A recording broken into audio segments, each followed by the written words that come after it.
Chat with Surendra वत्स की छठी anniversary हम 5,000 लोगों के साथ पटना में आयोजित कर रहे हैं। डायरेक्ट सेलिंग का महाकुंभ, जिसमें आप उन सब लोगों से मिलते हैं जिनको आज तक आपने इंटरव्यू के माध्यम से सिर्फ मोबाइल पे देखा है। अगर आपने अब तक रजिस्ट्रेशन नहीं करवाया है तो डिस्क्रिप्शन में लिंक है। ज़्यादा लंबे समय तक रजिस्ट्रेशन खुला रहने वाला नहीं है। जल्दी निर्णय लीजिए और इस एपिसोड को एंजॉय कीजिए। फॉरेक्स के लिए जो डीलर हैं उन्हें स्पेशल गवर्नमेंट से लाइसेंस होता है कि ये लोग डील कर सकते हैं। क्रिप्टो इंडिया के अंदर में लीगल नहीं हुआ है, लेकिन कहीं ना कहीं इस पर टैक्सेस लगा देने की वजह से ये भ्रम लग रहा है कि ये लीगल हो गया। तो लगभग 18,000 क्रिप्टो टोकन्स एक्सचेंजेस पर रजिस्टर्ड है। हर अपॉर्चुनिटी का एक टाइम होता है सर। मैं आज भी पार्ट टाइम ही करता हूँ सर। अरे वाह, आज के टाइम में सर जब रील्स का ज़माना है जी, लोग 30-40 सेकंड में ही मनोरंजन करना चाहते हैं और उतने ही टाइम में नॉलेज लेना चाहते हैं। जी, बुक्स की और लंबी ऑडियो या वीडियो की आज भी ज़रूरत है, वो आज भी प्रासंगिक हैं। इस पैरामीटर्स पे आप डायरेक्ट सेलिंग को समझ कर देखिए कि अगर डायरेक्ट सेलिंग इम्पॉर्टेंट नहीं होता तो उसके इतने डुप्लीकेट नहीं बने होते। How to choose a network marketing company, जिसमें मैं एक फॉर्मूला देता हूँ 3P3। दोस्तों नमस्कार, आदाब, सत श्री अकाल। चैट विद सुरेंद्र वत्स के नए एपिसोड में आप सबका बहुत बहुत स्वागत है। आज फिर एक बड़ा दिन हम सब लोगों के लिए, क्योंकि आज हमारे पास में एक ऐसी पर्सनैलिटी हैं जिनके पास न केवल मात्र डायरेक्ट सेलिंग का 25 साल का तजुर्बा है, अपितु इससे पहले वो जिस रेपुटेड प्रोफेशन में थे उसकी नॉलेज भी आपको मिलने वाली है। मैं पर्सनली बहुत उत्साहित हूँ। उनका मैंने बहुत नाम सुना है, बहुत तारीफ़ सुनी है और आज आप भी उनके मुरीद होने वाले हैं। सो आइए हम लोग मिलकर स्वागत करें। नागपुर महाराष्ट्र से आज हमारे मेहमान हैं सीए रिजवान मिर्ज़ा साहब। बहुत बहुत स्वागत है सर चैट विद सुरेंद्र वत्स में। Thank you sir, thank you so much. आपकी व्यस्तताएं बहुत ज़्यादा हैं रिजवान सर, उसके बावजूद भी आपने समय निकाला।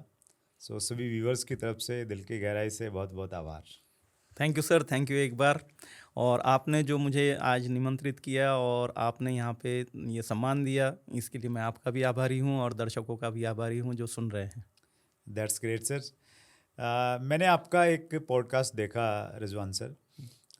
सैयद आजम इकबाल आप जानते हैं जी, अच्छे से, तो वो बहुत एनर्जेटिक और एंथुजियास्टिक है डायरेक्ट जी, सेलिंग को लेके। तो उन्होंने जब स्टार्ट किया तो उन्होंने बड़े उत्साह के साथ में मेरे पास भेजा कि सर मैंने एक पॉडकास्ट लिया है और मैं आपको भेज रहा हूँ। तो मैं थोड़ा बिजी था, तो मैंने कहा चलो यार आज हमने भेजा है तो मैं देख लेता हूँ। तो मैंने देखना स्टार्ट किया और मैं सर उसको ख़त्म किए बिना रुक नहीं पाया। जो भी मैं काम कर रहा था वो साइड में रह गया। बहुत ही अच्छा लगा मुझे। और उसी दिन मैंने डिसाइड किया था कि रिजवान सर की जो विजडम है वो हमारे व्यूअर्स के पास में भी जानी चाहिए। तो मैं पर्सनली बहुत उत्साहित भी हूँ और जिज्ञासु हूँ, सीखने के लिए पूरी तरह से तैयार हूँ आपसे। सो शुरुआत करते हैं सर आपकी लाइफ जर्नी से। एक सीए मतलब कैसे बने पहले तो, और फिर एक सीए डायरेक्ट सेलिंग में कैसे आ गया? हर कोई अपने अपने बारे में बताने में सबसे ज़्यादा एक्सपर्ट होता है। मैं भी अपने बारे में बताते हुए मुझे अच्छा लग रहा है। सर, हमारी फैमिली बहुत ही रूरल एरिया से बिलोंग करती है महाराष्ट्र में, और मेरे पूरे फैमिली में मेरे फादर के अलावा और किसी ने एजुकेशन नहीं ली थी। उनके बाद मैंने ही एजुकेशन ली, ऐसा समझिए। मेरे फादर एडवोकेट हैं। मैं पढ़ाई लिखाई में बचपन से अच्छा था, लेकिन जिस जगह हम तहसील प्लेस में रहते थे वहाँ अच्छी स्कूल्स नहीं थी। तो और मुझ में स्पार्क देखकर मेरे फादर ये चाहते थे कि मेरा करियर अच्छा बने, इसलिए वो मुझे एक से एक स्कूल बदल बदल कर डालते थे। तो मैंने हर मीडियम में पढ़ा है इंग्लिश के अलावा। मैं मराठी मीडियम में भी रहा, उर्दू मीडियम में भी रहा, हिंदी मीडियम में भी रहा, और ऐसे मेरी जर्नी 10th तक चली। और 10th में मैंने स्टेट में मेरिट में आया था मैं। तो जिससे उत्साहित होकर उन्होंने फिर मुझे दूसरे सिटी में शिफ्ट किया, अमरावती करके है हमारे एरिया में। मैं वहाँ से 11th-12th कर पाया देन, और उसके बाद से मैं बाहर ही रहा। तो इन शॉर्ट मेरे 24 साल के एज तक के मैंने बीएससी, एमए, एलएलबी और एफसीए चारों डिग्रीज़ ले ली। और इनमें से मोस्टली सारी डिग्रीज़ मेरी मेरिट में है। इवन मैंने सीए भी फर्स्ट अटेम्प्ट में क्लियर किया सारी एग्ज़ाम्स। बट इसमें इंटरेस्टिंग पार्ट ये है कि मैं मेरे एजुकेशन लाइफ में 24 साल में से 13 साल घर से बाहर रहा, जिनमें मेरे 12 इंस्टीट्यूशंस में ट्रांसफ़र होते रहे अलग अलग कारणों से। और उसके बाद में मैं पढ़ाई में अच्छा था, लेकिन कभी ये नहीं सोचा था मैंने लाइफ में कि मैं किसी और के लिए काम करूँगा। मैंने मेरे फादर को भी हमेशा अपने लिए खुद के लिए काम करते देखा था, तो वही एक इमेज बनी थी कि काम हमेशा अपने लिए करेंगे। मैंने अपना ऑफिस शुरू किया, मैरिज हो गई, ऊपर वाले की दया से बच्चे हैं 3 मेरे, गाड़ी ले ली, बड़ा घर ले लिया। तो बाय द एज ऑफ 29 ये सारा कुछ कंप्लीट हो गया। और दोस्तों को, रिश्तेदारों को, मुझे खुद ये एहसास होने लगा कि हाँ, शायद मैंने लाइफ में कुछ अच्छा खासा अचीव कर लिया। बिकॉज सीए जैसे सब लोग जानते हैं ये कोर्स टफ होता है और जनरली लोग फर्स्ट अटेम्प्ट में क्लियर नहीं कर पाते। तो जिस वक्त मैं सेटल हो चुका था तब तक भी मेरे बैचमेट्स सीए कर ही रहे थे। पर ऐसे में सर एक चीज़ समझ में आई, वो ये थी कि तब एक्टिव इनकम पैसिव इनकम समझ नहीं आती थी, लेकिन ये समझ आया कि किसी कारण अगर मैं काम पर नहीं जा पाया, जबकि मैं अपने परिवार के लिए अकेला इनकम अर्नर हूँ, तो मेरे फैमिली का साथ कौन देगा। और फिर इस पर मैं थोड़ा स्टडी करने में बिलीव करता हूँ, तो मैंने इस पर स्टडी करना शुरू किया कि क्या ऑप्शंस हो सकते हैं कि मैं साइड बाय साइड शुरू करूँ। और तब तक कि मेरे पास कार और घर के लिए लोन चल रहा था, तो पैसा बिल्कुल नहीं था, बल्कि ईएमआई शुरू थे। हालांकि मेरे पास में उस वक्त में मोर देन 1000 से ज़्यादा क्लाइंट्स थे मेरे। मैंने 100 से ज़्यादा फैक्ट्रीज़ या इंडस्ट्रीज़ को खड़ा करने में मदद की थी। तो उन सब के तरफ से बहुत सारे ऑफ़र्स थे, वो चाहते थे कि मैं उनके साथ में जाऊं, लेकिन मैं विदाउट इन्वेस्टमेंट कहीं जा नहीं पा रहा था और इन्वेस्टमेंट के लिए मेरे पास कुछ नहीं था। तभी किसी ने मुझे, वो मेरा फ्रेंड ही था सीए, उसने मुझे 1999 में इनवाइट किया एक मीटिंग के लिए। मैं उस जब मीटिंग में गया, वो मुझे नहीं पता था कि किस सब्जेक्ट की मीटिंग है, क्या होने वाला है, जस्ट फ्रेंड के इनविटेशन पर मैं गया। उस वक्त मैं 99 की बात कर रहा हूँ, इतनी गाड़ियाँ नहीं हुआ करती थी, ख़ास तौर से 4 व्हीलर्स। मैंने मीटिंग हॉल के बाहर देखा कि वहाँ पे दोनों साइड से बड़ी बड़ी गाड़ियाँ खड़ी हुई है। सीए होने के नाते मैं इतना तो समझ पे आया कि ये जो भी हो रहा है, यहाँ पे लोग पैसा अच्छा कमा रहे हैं या अच्छे पैसे वाले यहाँ आ रहे हैं।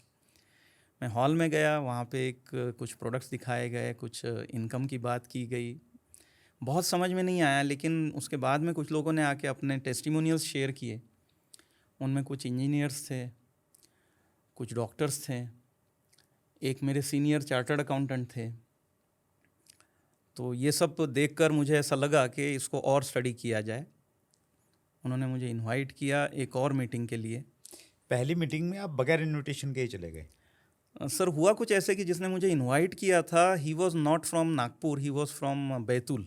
अच्छा, मैं नागपुर बेस्ड हूँ, या वो बैतूल से थे, और उन्होंने मुझे कहा कि ऐसे ऐसे लोकेशन पे होती है, आप जाके अटेंड कीजिए। ओके। और मैं विदाउट किसी स्पॉन्सर के उस मीटिंग में पहुंच गया। राइट। और वहाँ जाने के बाद फिर मैं किसी से बात कर रहा हूँ, तो वो मुझसे पूछ रहे थे कि भाई आपको किसने इनवाइट किया, आप उन्हीं से बात करिए। अच्छा भी लगा मुझे ये, मैं उनसे बात किया, तो उन्होंने फिर मुझे दूसरी मीटिंग के लिए इनवाइट किया, वो भी नागपुर ही में थी कुछ दिनों बाद। अब समाज में 7-8 साल से जब मैं था, तो जिस भी प्रोग्राम में जा रहा था, या तो मैं स्टेज पर होता था या फर्स्ट रो दी जाती थी। तो मैं इस मीटिंग में भी बगैर किसी से पूछे, कोई था नहीं साथ में, 300 रुपये की टिकट लेनी पड़ी, टिकट लिया और फ्रंट रो में जाकर पहली सीट पर बैठ गया मैं। और वहाँ थोड़ी देर मुझे बर्दाश्त किया गया, फिर किसी ने आके मुझे उठा दिया कि सर ये सीट आपकी नहीं है, आप पहली बार आए हैं, आप पीछे बैठेंगे। कहीं ना कहीं सर वो एक टर्निंग पॉइंट बना मेरे लाइफ का, रिजेक्शन। और मैंने डिसाइड किया कि मैं इस चेयर पे तुझे 2 महीने में दिखाऊंगा बैठकर। उसके लिए क्या करना पड़ेगा मुझे नहीं पता था। किस्मत से ऐसा हुआ कि जिसने मुझे इनवाइट किया था, उनसे मैं अब बात करना चाह रहा था कि मुझे आगे बताओ, मुझे ये करना है और मुझे उस सीट पे बैठना है। और वो मोबाइल फ़ोन का नया नया मोबाइल्स आए थे, तो हर एक के पास कौन नहीं से हुआ। साल की बात है? 99। 99, ओके, जी, ठीक है। हर एक के पास नहीं हुआ करते थे। और STD PCO का दौर होता था। किसी कारण से मेरा उनसे 1 महीना तक के कांटेक्ट ही नहीं हो पाया, and I was searching for a sponsor. तो मेरे ही ऑफिस में कोई बंदा काम करता था, उसने मुझे कंफर्म किया कि उसका भाई वो बिजनेस करता है। अच्छा, तो that's how I got a sponsor in this industry. Wonderful, and wonderful. Fortunately I came to Delhi. Indira Gandhi indoor stadium में बड़े माहौल में मैंने कुछ इंटरनेशनल पर्सनालिटीज़ को देखा, जिनमें से एक नाम मुझे पता है, आप भी फॉलो करते हैं, डगविड यस, जी। Yes, yes. उनकी पहली किताब मैंने पढ़ी, out of town expert with the briefcase. तो ऐसे प्रभावी लोगों से जब मिलना हुआ मेरा, तो मैं इस इंडस्ट्री के बड़े कैनवास को देख पाया, और उस तरह से मेरी एंट्री हुई यहाँ पे इस इंडस्ट्री में। That's great sir. मेरी भी एक चीज़ आपसे बहुत अच्छे से रिलेट करती है। सर, जैसे आपने कहा कि उस समय STD PCO का ज़माना था, तो ये बात लगभग वही है 99 200 2000 के आसपास की बातचीत है। तो मेरा एक STD PCO होता था हरियाणा में, जींद में जी। और उसमें हर सैटरडे संडे कुछ लोग आते थे और आके वो STD PCO पे फ़ोन करते थे। तो एक तो वो बहुत लंबी बात करते थे, उनका बिल ज़्यादा आता था, इसलिए मुझे बहुत अच्छे लगते थे। जी। ग्राहक अच्छे थे मेरे। दूसरा, वो जिस लहजे में बातचीत करते थे, तो वो अद्भुत था अपने आप में। मतलब मैं मोहित हो जाता था उनकी बातों से। मैंने कहा यार क्या बात कर रहे हैं, कितने प्यार से बातचीत कर रहे हैं। हमारा हरियाणा की पर्टिकुलर वो जो बेल्ट है ना, थोड़ी वो खड़ी बोली वाली बेल्ट है थोड़ा सा, तो हमारे लिए तो वो बहुत अच्छी शैली थी बातचीत की। तो मैंने पता किया ये कौन है, कहाँ से आते हैं।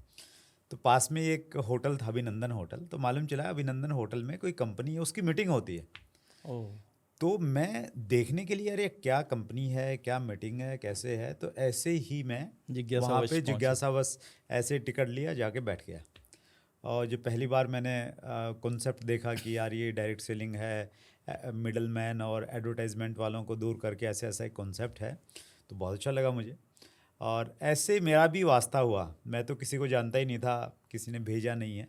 और धीरे धीरे फिर उसके बाद में, उस घटना के शायद 1 साल के बाद में मैं डायरेक्ट सेलिंग में आया। अच्छा।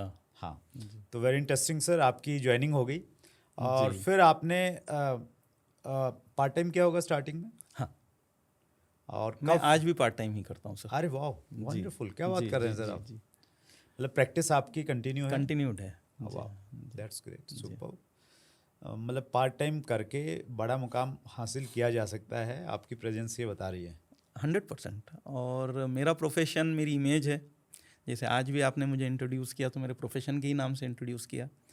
मैं पसंद भी करता हूँ मेरे प्रोफेशन को, तो उससे मुझे कोई गिला शिकवा नहीं है। या जनरली एक परसेप्शन जो समाज में चला जाता है कि जो कहीं भी कामयाब नहीं है उसने नेटवर्किंग करना है।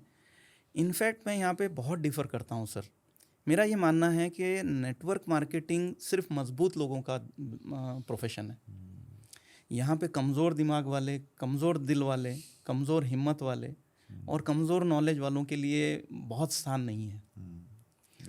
और इस गलतफहमी के कारण कि जिसे कुछ नहीं हासिल है लाइफ में वो इस प्रोफेशन को करेगा, यहाँ पे फेल होने वालों की भीड़ बढ़ती है। अगर कामयाब लोग जो और दूसरे प्रोफेशन में कामयाब हैं वो अगर इसको पार्ट टाइम लेते हैं तो उनके फुल टाइम प्रोफेशन से बहुत अच्छा करियर यहाँ से बना सकते हैं। ये मेरा मानना है, मैंने देखा है ये होते। That's great, super sir. जी सर। और मैंने भी कहीं पढ़ा है कि डायरेक्ट सेलिंग में आपको इनिशियली पार्ट टाइम ही करना चाहिए। मतलब आपके पास में कोई पहले से काम है तो उसको छोड़िए मत, उसको पार्ट टाइम कीजिए। और अगर छोड़ने का डिसीजन लें, आपको लगे कि फुल टाइम करना चाहिए, तो वो प्रॉपर अपलाइन से काउंसिल करने के बाद में, उनकी एक प्रकार से NOC लेने के बाद में तो ही डिसाइड करना चाहिए। आपके अप्लाइंस ने आप पे कुछ ऐसा नहीं बोला कि यार अब तो बहुत अच्छा लेवल हो गया है, वो चीज़ें हो गई, अभी फुल टाइम आ जाओ, या कभी ऐसा नहीं लगा आपको? अनफॉर्चुनेटली सर मैं इस मामले में थोड़ा बदकिस्मत रहा। मैंने जिस भी कंपनी में, मैंने अब तक 4 कंपनी की है सर। उसके कारण रहे हैं। हालांकि कोई भी अच्छा नेटवर्कर अपनी कंपनी बदलना नहीं चाहेगा। कंपनियां बंद हो जाती हैं जिस वजह से शिफ्ट करना पड़ता है। तो मेरी बदकिस्मती ये रही कि मेरे हर कंपनी के अंदर में मेरे अपलाइन छोड़कर चले गए।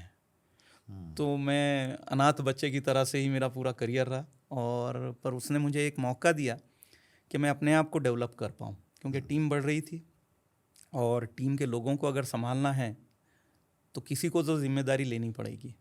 वो जिम्मेदारी किस्मत से फिर मैंने ली, और उसी कारण से मैं किताबें पढ़ पाया बहुत सारे।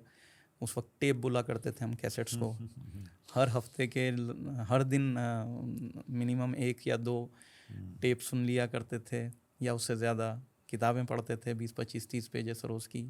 यानी ऐसा समझिए आपके शुरुआती करियर में मैंने पहले साल में 50-60 से ज़्यादा किताबें पढ़ ली थी इस सब्जेक्ट पे। और मुझे लगता है कि मेरी सफलता में सबसे बड़ा हाथ किताबों का, सेमिनार्स का और टेप्स का रहा है। वो आज भी 25 साल पहले सुना हुआ टेप ऐसा लगता है जैसे आज ही सुना है। और जनरली मैं सिर्फ सुनता नहीं था या पढ़ता नहीं था, मैं उनकी नोट्स बनाया करता था। मेरे पास आज भी रखी है सारी नोट्स मेरी, कभी दिल होता है तो आज के टाइम में सर, जब रील्स का ज़माना है, जी। लोग 30-40 सेकंड में ही मनोरंजन करना चाहते हैं और उतने ही टाइम में नॉलेज लेना चाहते हैं जी। बुक्स की और लंबी ऑडियो या वीडियो की आज भी ज़रूरत है, वो आज भी प्रासंगिक हैं? सर देखिए, ट्रेंड्स बदलती रहेगी, लेकिन आज भी किताबें ज़िंदा है, न्यूज़पेपर छपते हैं, कॉलेज में आज भी 45 मिनट्स का ही लेक्चर होता है। तो उसी तरीके से जब आप नॉलेज की बात करेंगे, सीखने की बात करेंगे और उसमें से करियर बनाने की बात करेंगे, तो आपके बेसिक्स तो नहीं बदलेंगे सर। और कहीं ना कहीं आपको अगर बड़ा कुछ करना है तो आपको बैक टू बेसिक्स आना ही पड़ेगा। मैं देखिए, वैसे तो डायरेक्ट सेलिंग में हम सब लोगों ने उसी रास्ते को फॉलो किया है, तो कहानियाँ सबकी लगभग बराबर होती हैं। मेरी भी कुछ कहानी ऐसी रही सर। मैं डायरेक्ट सेलिंग में आया, ज्वाइन किया मैं। हमारे यहाँ पे कोई प्रॉपर एजुकेशन सिस्टम नहीं था उन दिनों कंपनी में। आई ज्वाइंड इन 2001। तो लेकिन थोड़ा सा टेस्ट मालूम चल गया था कि यार एजुकेशन भी यहाँ पे होती है कुछ ना कुछ। तो मैंने सर किसी एक इंटरनेशनल कंपनी की 1000 से ज़्यादा टेप्स खरीदी उस ज़माने में, उनको सुना, उनके नोट्स बनाए और प्रयास किया कि अपने काम में, अपने व्यवहार में उसको शामिल किया जाए। बहुत सही। और उसी दौरान मैंने डगविट को मैंने सुना, मैंने बहुत सारे लोगों को मैंने सुना जी। कहीं ना कहीं। आपने 4 कंपनियां बदली, जैसे आपने कहा, अलग अलग कारण रहते हैं। एक आम व्यक्ति अगर उसको कंपनी न बदलनी पड़े कभी ज़िंदगी में, जी, मतलब कंपनी रहे, ऐसी कंपनी चुनने के लिए क्या पैरामीटर्स उसको देखने चाहिए? बहुत सर सही सर, ये सवाल इनफैक्ट हर नेटवर्कर ने, चाहे वो नया हो चाहे वो पुराना हो, उसने ये सवाल सबसे पहले अपने आप से पूछना चाहिए। क्योंकि जब आप किसी कंपनी के साथ जुड़ने जा रहे हो तो वो बिल्कुल ऐसा है जैसे आपने कोई करियर चुना है या आपने मैरिज करने का निर्णय किया है। तो जैसे आप मैरिज करते वक्त बहुत सोच समझ करके निर्णय करते हो, या आप कोई करियर लेते वक्त आप बहुत कॉन्शियसली करियर चुनते हो कि शायद परिवार का प्रेशर है कि बेटे डॉक्टर हो जाओ, फ्रेंड्स जो है वो इंजीनियरिंग के साइड जा रहे हैं, टीचर्स कह रहे हैं कि नहीं तू हिस्ट्री में अच्छा है, तो खुद को लग रहा है कि नहीं मैं तो आर्टिस्ट बहुत अच्छा हूँ। तो आपके मन में जैसी दुविधा होती है, ऐसी कंपनी चुनते वक्त मैंने जनरली नेटवर्कर के मन में या जो ज्वाइन हो रहा है उसके मन में वो दुविधा नहीं देखी कि मैंने कौन सी कंपनी चुननी है। इनफैक्ट इसके बारे में अवेयरनेस ही नहीं है। वो तो सिर्फ वो कंपनी चुनता है जिसका उसको न्योता दिया जाता है। यस। वो कंपनी नहीं चुनता है, वो सिर्फ स्पॉन्सर को चुनता है। और स्पॉन्सर ने भी खुद हमेशा स्टडी करके कंपनी नहीं चुनी होती है, वो उसने भी किसी स्पॉन्सर को चुना होता है। मेरा इस पर यूट्यूब एक वीडियो है पूरा, how to choose a network marketing company, जिसमें मैं एक फॉर्मूला देता हूँ 3P 3T जी। तो इस पर मैं आपके दर्शकों से कुछ बात करने की परमिशन चाह रहा था सर। Please sir. तो इस पर मेरा एक फॉर्मूला है और इस फॉर्मूले को अगर आप सही तरीके से अपनाओगे तो मुझे नहीं लगता कि आप गलत कंपनी चुनोगे। जो सबसे मूल मंत्र है इस प्रोफेशन में कामयाब होने के लिए, क्योंकि आप ये बिजनेस आज जो कमा रहे हो, आज जो मेहनत कर रहे हो, उससे आज कमाने के लिए नहीं कर रहे हो, बल्कि आज जो कमा रहे हो ये पैसिव इनकम में आपके बुढ़ापे के लिए काम में आने के लिए होगा और आपकी आने वाले जनरेशन के लिए विरासत छोड़ने के लिए होना चाहिए। इसके लिए सबसे पहले तो आपको ये देखना ज़रूरी है कि क्या मैं जिस कंपनी से जुड़ने जा रहा हूँ, क्या उसमें इतना पोटेंशियल है कि वो आने वाले 40, 50, 100 साल तक के ज़िंदा भी रह सकती है या नहीं। अगर ऐसा न पाओ तो बिल्कुल भी उस कंपनी में अपना समय बर्बाद मत करो। एक बहुत बड़ी गलतफहमी नेटवर्कर्स में है जनरली कि अगर कोई नई कंपनी बन रही है तो वहाँ मैं काम करूँगा ताकि मेरी आईडी टॉप पर आए और मैं सबसे बड़ा नेटवर्क बना पाऊँ। मैं आपसे सवाल पूछना चाहूँगा सर के माध्यम से कि आप टॉप पर रहो या 10 साल बाद कंपनी में ज्वाइन करो, जितनी मेहनत आप करोगे नेटवर्क तो उतना ही बनेगा सर। पहले आने से ऐसे कोई ख़ास फ़ायदा नहीं होता। इनफैक्ट आप कंपनी को अपने कंधे पे बिठाकर दौड़ा रहे हो। होना तो ये चाहिए कि कंपनी के प्रोफाइल के बेनिफिट से आपको इजी जाए कि आप कंपनी के बारे में किसी को बताएं तो वो रिलेट कर सके कि हाँ मैं इस कंपनी को जानता हूँ, रिप्यूटेड कंपनी है। तो पहला पॉइंट इसमें मेरा जो फॉर्मूला है 6 पॉइंट्स का वो है 3P 3T। I repeat 3P 3T। 3P है कंपनी का, डायरेक्टर्स का प्रोफाइल, जो सबसे ज़्यादा माइन्यूटली आपने चेक करना चाहिए। कंपनी के फाइनेंशियल्स कैसे हैं, उनका लीगल साइड कैसा है, उनके व्यवहार कैसे हैं, उन पे कोई केस तो नहीं चल रही है, डायरेक्टर्स का या प्रमोटर्स का बैकग्राउंड कैसा है, उन पर कोई केसेस तो नहीं चल रही है, उनका पर्सनल बिहेवियर कैसा है, वगैरह वगैरह, कितनी साल पुरानी है। और अब तो ये बड़ा इजी हो गया है। हमने जब शुरू किया था तब ये सारी फैसिलिटीज़ नहीं थी, पर अब आप तो गूगल करिए या अब तो एआई कर सकते हैं। आप एआई के माध्यम से आप ये सारी इन्फॉर्मेशन तुरंत ले सकते हैं, कंपेयर कर सकते हैं कंपनीज़ को एआई के माध्यम से। तो प्रोफाइल सबसे पहले देखें। दूसरा होता है प्रोफाइल अगर सही है तो प्रोडक्ट, क्योंकि बेसिकली बिजनेस तो प्रोडक्ट्स का होता है सर। और प्रोफाइल कितना ही अच्छा हो, बाकी सारी चीज़ें कितनी ही अच्छी हो, लेकिन अगर प्रोडक्ट अपने आप नहीं बिक सकता है तो उस कंपनी को थोड़ा सा बचें। बिकॉज प्रोडक्ट आपको मदद नहीं कर रहा है आपका करियर बनाने में, आप प्रोडक्ट को पुश कर रहे हो प्रोडक्ट बेचने में। दरअसल नेटवर्क मार्केटिंग का बेसिक ही ये है कि आप कोई प्रोडक्ट खरीदें, उसको पसंद करें इस्तेमाल करने के बाद, और फिर उसको और लोगों को रिकमेंड करें। इसी को जब आप प्रोफेशनली करते हो तो आप डायरेक्ट सेलिंग कहते हो। अदरवाइज बेसिक प्रोसेस ये है। Very true. पर जनरली मैंने एक सेंटेंस सुना है हमारी इंडस्ट्री के अंदर में कि भाई साहब प्रोडक्ट का क्या है, वो तो खरीद के रखने ही होते हैं, पैसा देखिए ना कितना दे रही है कंपनी। और ये जो वो ट्रैप होता है कि पैसा कितना दे रही है, ये कंपनियां ज़्यादा पैसा देने के चक्कर में बहुत लंबा चल नहीं पाती है। Very true. और बहुत सारी कंपनियों के साथ यही हुआ है, और वहाँ फिर डिस्ट्रीब्यूटर्स के साथ भी हुआ है। तो दूसरा पी हुआ प्रोडक्ट्स, क्वालिटी प्रोडक्ट्स होने चाहिए, अफोर्डेबल प्राइस होनी चाहिए, रिजल्ट ओरिएंटेड होने चाहिए, और सबसे इम्पॉर्टेंट साइंटिफिकली रिसर्च्ड होने चाहिए। क्योंकि कॉमन प्रोडक्ट तो मार्केट में अवेलेबल है।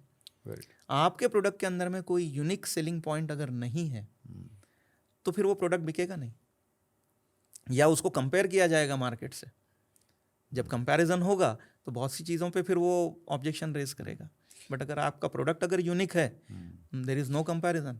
और ये या फिर कंपैरिजन आप करते हैं तो कंपैरिजन में सामने वाले को ये लगे कि दिस इज जेन्युइन प्रोडक्ट। जी बिल्कुल। तीसरा पी होगा सर आपका इनकम प्लान का पी। डेफिनेटली अगर आप जॉब में जाना चाहते हो तो सिमिलर टाइप के वर्क में आप ये देखते हो कि कौन सी कंपनी ज़्यादा पैसा दे रही है, तो इनकम प्लान में भी आपने ये देखना है। पर मेरा ये मानना है कि सिर्फ ज़्यादा पैसा इंपॉर्टेंट नहीं होता है, ease of understanding of the plan भी होना चाहिए, डुप्लीकेशन का भी उसमें प्रोसेस प्रॉपर होना चाहिए, डाउनलाइंस को हेल्प करने का उसमें प्लान में ही इनबिल्ट फॉर्मूला होना चाहिए। वरना सीनियर एक बार आगे बढ़ने के बाद अगर उस प्लान में अगर वो चीज़ ना हो तो फिर वो शायद डाउनलाइन को साथ ना दे, या जो लेग बड़े हो जाते हैं वहाँ ध्यान ना दे। तो हर एक को इक्वल ट्रीट करने के लिए कंपनी के प्लान में अगर इस तरह से इनबिल्ट मैकेनिज्म हो तो फिर अपलाइन हर किसी के लिए बराबर काम करते हैं। That's great. These are 3 P's: profile, product, and plan. Plan. Now 3 T। सबसे पहला टी है सर कि उस कंपनी के साथ में ट्रेनिंग सिस्टम होनी चाहिए, या आपकी अपलाइन की ट्रेनिंग सिस्टम होनी चाहिए। बिकॉज शायद आपको ट्रेनिंग की ज़रूरत ना हो, लेकिन अब आप जब टीम बनाने वाले हो, कोई डॉक्टर आ रहा होगा, कोई टीचर आ रहा होगा, कोई हाउसवाइफ होगी, कोई रिटायर्ड पर्सन होगा, कोई स्टूडेंट होगा, हर किसी को एक जैसा डुप्लीकेशन अगर नहीं करवाओगे आप तो टीम आगे नहीं बढ़ेगी। और डुप्लीकेशन राइट वे में होने के लिए हर एक का प्रॉपर एजुकेशन होना ज़रूरी है, और वो भी चेंजिंग ट्रेंड्स के हिसाब से चलना चाहिए। जैसे हमने जब 25 साल पहले शुरू किया था, उस वक्त का इनविटेशन और 10 साल का पहले का इनविटेशन और आज का इनविटेशन सेम नहीं हो सकता सर। Very true. प्लान देने का मेथड सेम नहीं हो सकता है। पहले जूम नहीं हुआ करते थे, होम मीटिंग्स करते थे मेनली। राइट। अगर किसी एक भी व्यक्ति से बात करना होता तो ट्रैवल करना होता था।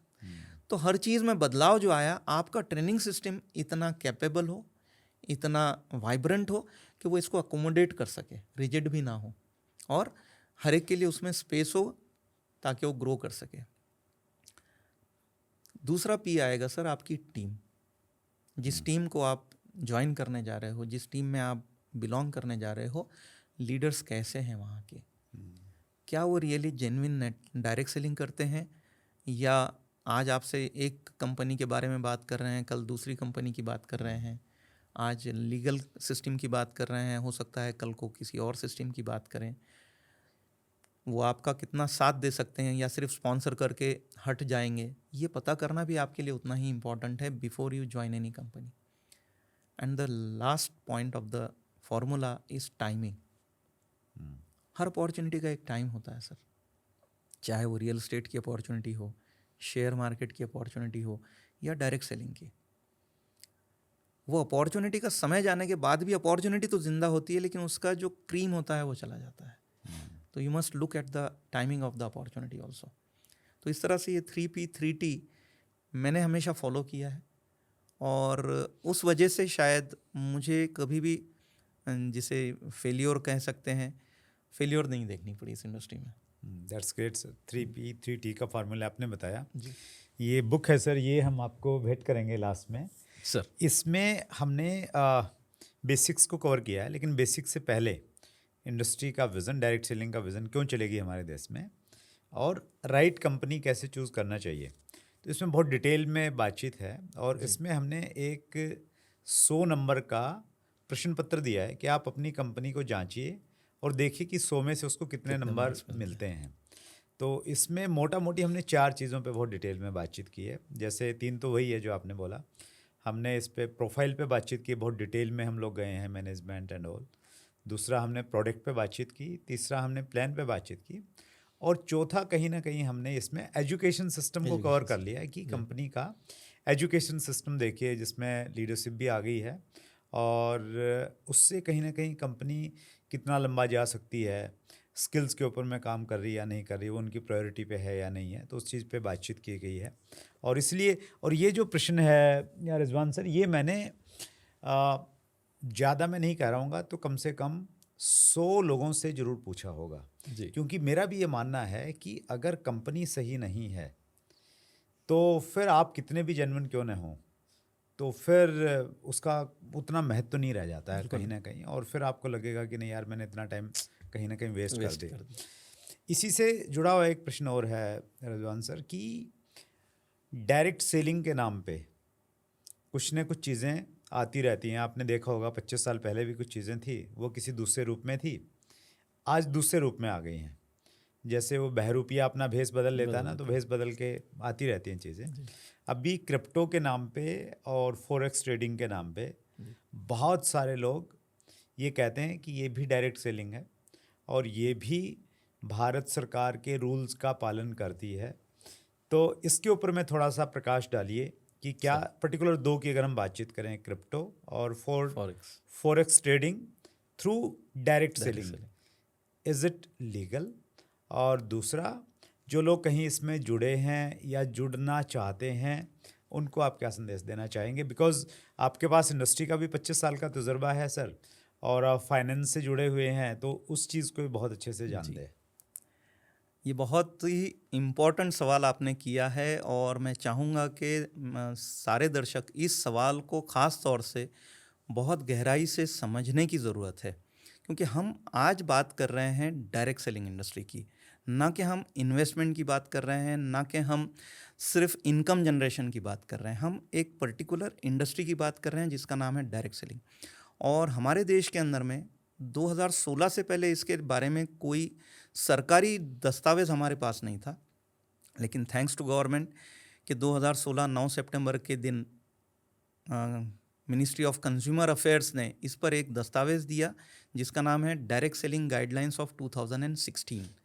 उसके बाद में अलग अलग स्टेट गवर्नमेंट्स ने इस पर ही बेस करके गवर्नमेंट नोटिफिकेशंस इशू किए, जिसके अंदर में बहुत क्लियर कट गाइडलाइंस है, जिनमें कुछ स्टेट गवर्नमेंट, जैसे कि मैं महाराष्ट्र से बिलोंग करता हूँ, मुझे महाराष्ट्र का पता है, महाराष्ट्र गवर्नमेंट ने बहुत क्लैरिटी के साथ में वहाँ पर सर्टन चीज़ों में अगर आप डायरेक्ट सेलिंग कर रहे हो तो वो इलीगल है, उसकी लिस्ट दे दी है, जिसके अंदर में इंश्योरेंस को एक्सक्लूड किया गया, जबकि insurance otherwise totally legal aspect है।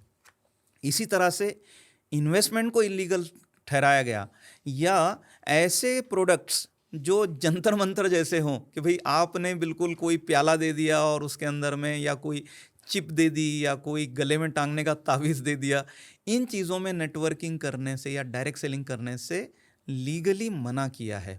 और फिर इसी के ऊपर में दिसंबर 2021 के अंदर में सेंट्रल गवर्नमेंट के रूल्स आए हैं, वो भी बहुत क्लैरिटी से जो रियल डायरेक्ट सेलिंग है, रियल डायरेक्ट सेलिंग को समझने के लिए अगर आप इन तीनों चारों डॉक्यूमेंट्स को पढ़ते हैं तो आपको ये क्लियर होगा कि उस कंपनी के पास में कोई ऐसा प्रोडक्ट हो जो प्रोडक्ट की वैल्यू हो और बिजनेस न ज्वाइन करते हुए भी लोग उस प्रोडक्ट को इस्तेमाल करने के उद्देश्य से खरीदना चाहते हों। ऐसा प्रोडक्ट अगर लेकर बिजनेस किया जा रहा है डायरेक्ट सेलिंग का, और फिर प्रोडक्ट बेचना ये मुख्य उद्देश्य रखकर उसके बेनिफिट्स जो लोग बेचने में सहायता कर रहे हैं उनको दिए जाने के नाम को डायरेक्ट सेलिंग कहते हैं। ना कि आपका उद्देश्य पैसा कमाना है और पैसा कमाने के लिए आप नाम मात्र उसमें कोई प्रोडक्ट को इंट्रोड्यूस कर रहे हो, ऐसा अगर किया जाता है तो गाइडलाइंस इसको पॉन्जी स्कीम कहती है। इसी के तहत सर अगर मैं आपसे बात करूं तो क्रिप्टो आ जाएगा और फॉरेक्स आ जाएगा, जो सरकारें जो चाहती हैं उस उद्देश्य के अपोजिट है। इसमें मैं बस थोड़ा सा सर। एक ऐड करना चाहता हूं सर, और हम डिस्क्रिप्शन में वो प्रोडक्ट्स जो महाराष्ट्र गवर्नमेंट ने बैन जी, किए हैं जी। उनकी एक लिस्ट भी डाल देंगे ताकि Sure. व्यूअर्स को और जानकारी हो। जो हमारी ये बुक है सर, डायरेक्ट सेलिंग का विजेता कैसे बने, इसमें पेज नंबर 60 पे हमने लिखा है कि 11 जुलाई 2019 को महाराष्ट्र गवर्नमेंट द्वारा जारी की गई डायरेक्ट सेलिंग गाइडलाइंस के अनुसार निम्न प्रोडक्ट अमान्य हैं। अमान्य है जी। और इसमें डिटेल दिया गया है सर 8 प्रोडक्ट का, जी कि ये 8 प्रोडक्ट आप डायरेक्ट सेलिंग के थ्रू सेल नहीं कर सकते हैं। और ये वही सारे प्रोडक्ट हैं जिसकी आपने बात जब मैंने चर्चा की और हम डिस्क्रिप्शन में भी उसमें डाल रहे हैं। बिल्कुल सर, सबको हेल्प हो जाएगी। तो ये एक्चुअली क्या है कि अगर कोई आम व्यक्ति कहे तो बंदा हल्के में लेता है, लेकिन एक 25 साल का अनुभवी व्यक्ति सीए अगर ये कहता है तो लोग फिर उसको उतना हल्के में नहीं लेंगे, वो थोड़ी गंभीरता के साथ में लेंगे। 25 साल तो मेरा डायरेक्ट सेलिंग का है, मेरा जी। सीए का एक्सपीरियंस 33 इयर्स का है। वाह, क्या बात है सर। तो वो टोटल मिला देंगे, उसको अलग अलग मिला देंगे तो ये 50 साल से ज़्यादा का एक्सपीरियंस आपके पास में है। तो इनसे बचना चाहिए सर। मैं क्रिप्टो और फॉरेक्स पे थोड़ी बात आगे बढ़ाना चाहूँगा। ये तो Please. मैंने अभी कानून की बात की है। जैसे उससे पहले मैं डायरेक्ट सेलिंग को भी रखना चाहूँगा सर, कि जैसे हमने देखा है कि अभी 460 प्लस कंपनियाँ कंज्यूमर अफेयर्स मिनिस्ट्री के पास में प्रॉपरली रजिस्टर्ड हैं, लेकिन इनकी भी अगर प्रॉपर स्क्रूटनी अगर हम करें तो इनमें से 50-60 से ज़्यादा कंपनियां नहीं नज़र आती है जो जेन्युइनली डायरेक्ट सेलिंग कर रही है, बाकी जस्ट रजिस्टर हुई हैं। लेकिन क्रिप्टो बेस्ड या फॉरेक्स बेस्ड या इस तरह के और तरीके से हज़ारों कंपनियां हैं जो देश के अंदर काम कर रही हैं, उनका प्रॉपर रजिस्ट्रेशन देश में नहीं है, उनके बैंक अकाउंट्स नहीं है, उनका कोई ऑफिस नहीं है। अब हो क्या रहा है कि हज़ारों करोड़ रुपए का इन्वेस्टमेंट इन कंपनियों में लोग कर रहे हैं, लेकिन किसी कारण से वो लीगली फंसती है कंपनियां, या उनका प्लान प्रॉपर नहीं होने से अगर फाइनेंशियली वीक होती हैं और बंद होती है, तो ये कहीं किसी दफ्तर में जाके कंप्लेंट भी नहीं कर सकते हैं कि हमारा पैसा कहाँ से वसूल किया जाए, क्योंकि इनके ऊपर में कोई रेगुलेटर नहीं है। अब मैं क्रिप्टो की अगर बात, और ऐसी ज़्यादा कंपनियां हैं डायरेक्ट सेलिंग की, लीगल कंपनियां, जेन्युइन एथिकल कंपनियां 50-60 हैं, जबकि हज़ारों कंपनियां हैं जो अदरवाइज काम कर रही है, जो अपने आप को डायरेक्ट सेलिंग के नाम से पेश करती हैं। ये मेरी नज़र में ऐसा ही है कि सोना ये ऐसी धातु है जो पॉपुलर है, इसीलिए सोने के डुप्लीकेट बनते हैं। आपको लोहे का डुप्लीकेट बनता हुआ नहीं दिखेगा साहब, पीतल का या तांबे का डुप्लीकेट नहीं बनेगा। जो चीज़ बहुत महत्वपूर्ण होती है, जिसकी वैल्यू होती है, उसी का डुप्लीकेट बनेगा। मेरे दर्शकों से यही विनती है कि इस पैरामीटर्स पे आप डायरेक्ट सेलिंग को समझकर देखिए कि अगर डायरेक्ट सेलिंग इम्पॉर्टेंट नहीं होता तो उसके इतने डुप्लीकेट नहीं बने होते। जहाँ कहीं ये परसेप्शन है कि direct selling is not good, वो परसेप्शन आपका डायरेक्ट सेलिंग के वजह से नहीं बना है, वो परसेप्शन इसलिए बना है क्योंकि आपने एक इमिटेशन ज्वेलरी को सोना समझकर खरीद लिया, जबकि वो सोना नहीं निकला, तो आपका भ्रम टूटा है। इसी लाइन में अगर मैं अब बात करूं तो लगभग 18,000 क्रिप्टो टोकन्स एक्सचेंजेस पर रजिस्टर्ड हैं जी। अब आप अगर इनकी भी स्टडी करेंगे तो 20 या 25 टोकन्स ऐसे हैं कि जिनमें जेन्युइनली लोगों ने लॉन्ग टर्म के लिए उसमें ग्रोथ देखी है। बाकी टोकन्स का तो वन टाइम ग्रोथ आया है और उसके बाद में वो ख़त्म हो गए। अभी इन 18,000 टोकन्स में से 99% टोकन 0.1 सेंट से भी नीचे वैल्यू में पड़े हुए हैं, जिनकी वैल्यू $10 तक गई थी। तो $10 पे जिसने खरीदा होगा, अगर वो 0.1 सेंट पर है, तो आज कहाँ होगा वो। पर जिस वक्त उसने सामने लाया जाता है तो यही बोला जाता है कि ये अगला बिटकॉइन बनेगा या अगला इथेरियम बनेगा। हर हीरो तो अमिताभ नहीं बन जाएगा, पर इस भ्रम में कि ये कम से कम इतना भी हो गया तो हम इतने गुना पैसा कमा जाएंगे। और इसमें मेरा एक प्रश्न ये भी है रिजवान सर, कि मान लेते हैं वो नेक्स्ट बिटकॉइन बन भी जाए, तो आप उसको as a investment point of view से आप ले लीजिए, लेकिन आप उसको डायरेक्ट सेलिंग के थ्रू सेल कर रहे हैं किसी न किसी प्लेटफॉर्म से, दैट इज इलीगल। और जो हमारे मैं वहीं आ रहा हूँ सर, डायरेक्ट सेलिंग के रूल्स हैं सर 2021, उसको ये डेफिनेटली वायलेट कर रहे हैं। हाँ, वायलेट कर रहे हैं। और उसमें बहुत क्लियरली मेंशन है कि जो डायरेक्ट सेलिंग एंटिटी है उसका फिजिकल ऑफिस इंडिया में होना चाहिए जी। Yes please. क्रिप्टो के बारे में देखिए सर, अगर आपको याद होगा तो 2015 में रिजर्व बैंक ऑफ इंडिया ने बहुत क्लियरली उनकी वेबसाइट के ऊपर में नोटिफिकेशन डाल रखा था कि crypto is not legal in India. और मैं समझता हूँ वो आज भी नहीं है। आज भी आप कोई भी वस्तु इंडिया के अंदर में क्रिप्टो करेंसी देकर खरीदना, ये लीगल करेंसी नहीं होगी। और ये क्रिप्टो के ही लिए नहीं, इंडिया के अंदर में भारतीय करेंसी के अलावा आप कोई भी और दूसरी मुद्रा में अगर खरीद फरोख्त करोगे तो वो लीगल नहीं होता है। तो यहीं से फॉरेक्स भी आ जाएगा आपका।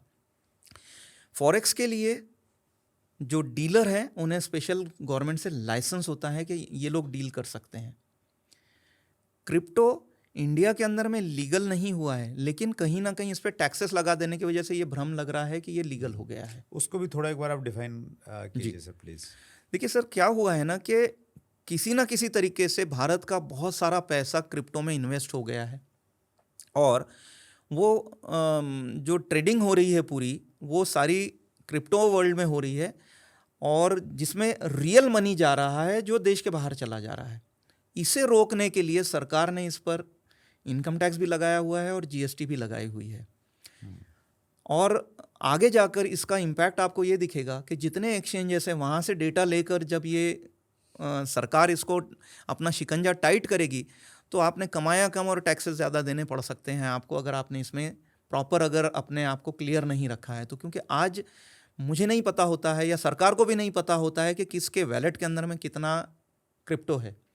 लेकिन जिस दिन वो बेचता है उस दिन वो कहीं ना कहीं किसी एक्सचेंज पर नोटिफिकेशन आ रहा है उसका कि इसने बेचा है, उसका ट्रांजैक्शन हो रहा है इन इंडियन करेंसी, और बैंक से ट्रांजैक्शन होने की वजह से खरीदते वक्त बेचते वक्त वो ट्रांजैक्शन रिकॉर्ड हो रहा है और इस पर टैक्सेस आएंगे।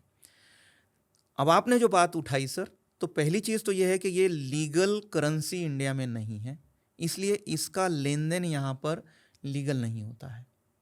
राइट। दूसरा हुआ कि इस केस में जैसे कि इंश्योरेंस इलीगल है डायरेक्ट सेलिंग के माध्यम से बेचा जाना, ऐसे ही क्रिप्टो या फॉरेक्स बेचा जाना भी इलीगल है। ये सेम चीज़ें हैं। जबकि आप देखेंगे तो इंश्योरेंस इंडिया के अंदर में जो जितनी कंपनियों को लाइसेंस मिला हुआ है, चाहे वो सरकारी हो या प्राइवेट हो, उनके माध्यम से इंश्योरेंस ये पूरी तरह से लीगल बिजनेस है। बट डायरेक्ट सेलिंग के थ्रू, डायरेक्ट सेलिंग के थ्रू आप उसको नहीं कर सकते, वहाँ इलीगल है। यस। तो ऐसे ही क्रिप्टो में आप इन्वेस्टमेंट कर रहे हो, ये परफेक्टली लीगल हो सकता है, लेकिन उसमें नेटवर्क मार्केटिंग तो टोटली इलीगल है। और जनरली आपने बिटकॉइन का कभी नेटवर्क नहीं देखा, आपने इथेरियम का कभी नेटवर्क नहीं देखा। मैंने जनरली जितने भी साल से, लगभग 12-13 साल से मैं इनके नेटवर्क देख रहा हूँ, जितने भी कॉइन्स का मैंने नेटवर्क देखा है, उनमें से कोई भी कॉइन लगातार 5 साल तक के ग्रो होते हुए नहीं देखा है, वो ड्रॉप होता है सर। और उनमें दुनिया में कहीं भी लेन देन नहीं हो रहा है। उन्होंने अपना ओन इकोसिस्टम उतने लोगों के पुरता बनाया हुआ है, वो बाहर उससे नहीं निकल पा रहे हैं। तो ये महज एक तरह से आपने जो वर्ड यूज़ किया कि बहरूप है, कि इनके पास में एक इनकम प्लान है जिसमें देने के लिए कोई प्रोडक्ट नहीं है, तो कंप्यूटर से सर्टन नंबर जनरेट किया जा रहा है जिसे क्रिप्टो कहते हैं, और वो नंबर बेचा जा रहा है, लोग खरीद रहे हैं। मेरी आप सबसे इस पे बहुत ही हम्बली रिक्वेस्ट रहेगी या सजेशन रहेगा कि इस झांसे से अपने आप को बचाइए। अगर आप रियली मानते हैं कि crypto is the future currency, तो आप जो रियली एक्सचेंज के ऊपर में पिछले 10-15 साल से अच्छा परफॉर्म कर रहे हैं, ऐसे क्रिप्टो देखें और उसमें इन्वेस्टेड रहिए लॉन्ग टर्म के लिए। वैसे ही फॉरेक्स का है। भारत के अंदर में आप भारत की मुद्रा के अलावा कोई भी करेंसी में अगर डीलिंग कर रहे हो तो उसके लिए आपके पास लाइसेंस होना चाहिए, और विदाउट लाइसेंस अगर आप इन्वेस्टमेंट कर रहे हो तो इन्वेस्टमेंट किसी डीलर के थ्रू होना चाहिए, ना कि आप किसी कंपनी के माध्यम से कर लें जिनके पास में इसका लाइसेंस नहीं होता है। तो ये सारी चीज़ें जो है, ये नेटवर्क मार्केटिंग की अच्छी इमेज को भुनाने के चक्कर में इन लोग ने इस तरह से अपने आप को रखा हुआ है। लेकिन इनके बंद होने के कारण, इनके लोगों के साथ में खिलवाड़ करने के कारण नेटवर्क मार्केटिंग की इमेज, डायरेक्ट सेलिंग की इमेज को बहुत बुरा धक्का लगता है। Very true. और ये जनरल लोग नेटवर्क मार्केटिंग के और डायरेक्ट सेलिंग के नाम से परिचित हैं, वो इसको जानते हैं लेकिन पहचानते नहीं हैं। मैं रिपीट करूँगा कि वो डायरेक्ट सेलिंग, नेटवर्क मार्केटिंग के नाम से परिचित हैं, इसको जानते हैं, लेकिन इसको पहचानते नहीं हैं। और सिर्फ जानना किसी चीज़ को काफ़ी नहीं होता है। और मोस्टली हम में से ज़्यादातर लोगों के पास जब हम अप्रोच करते हैं तो वो सिर्फ उस जानकारी के माध्यम से कि वो कंपनी बंद हो गई थी, वो कंपनी ने लोगों के साथ फ्रॉड किया, उस कंपनी के डायरेक्टर्स को अरेस्ट किया गया, इस अधूरी जानकारी के भरोसे वो पूरी इंडस्ट्री के बारे में ये मान लेते हैं कि ये इंडस्ट्री धोखा है। जबकि इस इंडस्ट्री को श्रेय ये जाता है, लेस ब्राउन का अगर आप स्टेटमेंट देखेंगे तो वो कहते हैं कि पूरी दुनिया में किसी भी इंडस्ट्री से ज़्यादा मिलेनियर्स इस इंडस्ट्री ने पैदा किए हैं। Very true. एक बहुत ही रिप्यूटेड आदमी अगर इस इंडस्ट्री के बारे में ऐसे ओपिनियन दे रहे हैं तो आप इस इंडस्ट्री को इतने हल्के में कैसे ले सकते हैं? आप या आपके वार्ड्स जिनके आप गार्जियन हैं, आप उनके करियर के लिए 20 से 25 साल का एजुकेशन दिला रहे हैं। आप ये भी नहीं समझ पा रहे हैं कि जिस वक्त उसने उस इंडस्ट्री के लिए अपने आप को तैयार किया था, शायद वो जब तक के पास आउट करेगा वो इंडस्ट्री का वजूद ही ख़त्म हो सकता है। जैसे कि जब हमने ग्रेजुएशन में दाखिला लिया था उस वक्त 3 ही डिग्री हुआ करती थी, बीए, बीएससी और बीकॉम। अगर कोई आज ये 3 डिग्री करेगा तो लोग हंसेंगे उस पर। समय बदल जाता है। ऐसे ही जब आप बहुत सोच समझ करके अपने वार्ड के लिए किसी करियर का चॉइस करते हैं, मेरा सजेशन आपको ये रहेगा कि आप इस नज़रिए से एक बार डायरेक्ट सेलिंग को ज़रूर देखें। क्योंकि मेरा पर्सनल मानना है, मेरा पर्सनल सिर्फ मानना नहीं है, मेरा 25-26 साल का एक्सपीरियंस है कि किसी भी और करियर से, चाहे वो सर्जन हो, सीए हो, एडवोकेट हो या इवन सिविल सर्विसेज हो, जितनी मेहनत करके उस करियर में वो बंदा पहुंचता है, उससे 1/10 मेहनत में यहाँ ये बंदा उससे काफ़ी आगे निकल जाता है। That's great sir. ये अगर आप भी मेरी बात से शायद सहमत करेंगे। मैं 100% सहमत हूँ सर। और डायरेक्ट सेलिंग का डिज़ाइन ही कुछ इस प्रकार से किया गया है कि अगर आप इसमें जुड़ते हैं तो ये आपकी नेक्स्ट जनरेशन में ट्रांसफ़र होता है और आपके द्वारा किए गए काम का जो फल है आपकी पुश्तों तक जाता रहता जा है। सकता है। ज़रूरत बस इस चीज़ की है कि जो ये लालच वाली चीज़ें हैं उससे कहीं ना कहीं हमें बचना चाहिए। और जिस तरीके से इस इंडस्ट्री को बनाया गया है, जिन उद्देश्यों के लिए बनाया गया है, उन्हीं उद्देश्यों की पूर्ति के अनुसार आप कंपनी का चयन करें। आपके पास रिजवान सर बहुत बड़ा तजर्बा है, बहुत सारा अनुभव है। हमारे पास में टाइम की लिमिटेशन है, तो एक इंटरव्यू में हम नहीं समा सकते। उसके लिए तो शायद बहुत लंबे इंटरव्यूज़ करने पड़ेंगे, कई सारी किताबें आपको लिखनी पड़ेंगी। लेकिन आपने समय निकाला सर। दिल की गहराई से सभी व्यूअर्स की तरफ से आपका बहुत बहुत आभार। Thank you very much sir. बहुत धन्यवाद आपका भी और दर्शकों का भी। ये थे सीए रिजवान मिर्ज़ा साहब, नागपुर महाराष्ट्र से हमारे बीच में। बहुत सारी नॉलेज, बहुत सारा एक्सपीरियंस जिनके पास था। और इसी प्रकार के अनुभवी और एक्सपीरियंसेस लोगों से अगर आपको मिलना है तो आपके पास में एक और बड़ी अपॉर्चुनिटी है, और वो अपॉर्चुनिटी है फ्रेंड्स मीट 2025। जी हाँ, इस बार हम इस प्रोग्राम को पटना में करने जा रहे हैं। हिंदुस्तान के सबसे बड़े ऑडिटोरियम बापू सभागार में 5000 लोगों के साथ में फुल डे का प्रोग्राम रहेगा। बहुत सारे मल्टीपल स्पीकर्स रहेंगे, बहुत सारी जानकारी, एजुकेशन और ट्रेनिंग आपको मिलने वाली है। सो आपने क्या करना है, आप अपनी टीम के साथ में तैयारी कीजिए। स्क्रीन पे आपको हमारे ऑफिस का नंबर दिख रहा होगा, उस नंबर पे संपर्क कीजिए। कब उसका रजिस्ट्रेशन स्टार्ट होगा, कैसे होगा, आप टच में रहिए। अगले मंगलवार को रात्रि 8 बजे फिर एक बड़ी शख्सियत से मुलाकात होगी। अपना ख्याल रखिएगा। बहुत बहुत धन्यवाद।